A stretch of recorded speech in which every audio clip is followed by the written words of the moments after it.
Hi friends, ఇవాళ మనం ఇంట్లోనే పానీపూరి ఎలా చేసుకుందాం చూద్దాం. ఆలూ కర్రీతో ముందుగా బంగాళదుంపలు ఉడకపెట్టుకొని పొట్టు తీసుకోవాలి.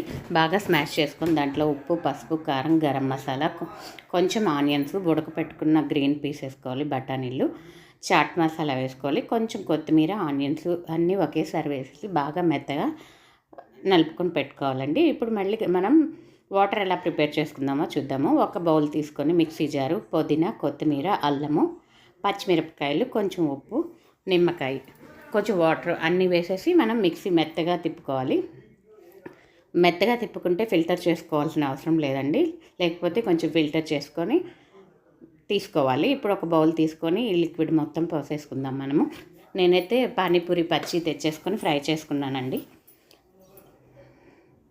చూడండి, ఇంట్లోనే చేసుకుంటే చాలా బాగుంటుంది. బయటైతే వేరే వేరే వాటర్ అంతా మిక్స్ చేస్తారు కదా, వీలైనప్పుడు ఇంట్లోనే కుదిరితే కొంచెం టైం స్పెండ్ చేస్తే వెరైటీ రెసిపీస్ చేసుకోవచ్చండి. ఇప్పుడు మనం పానీపూరి తినేద్దాం.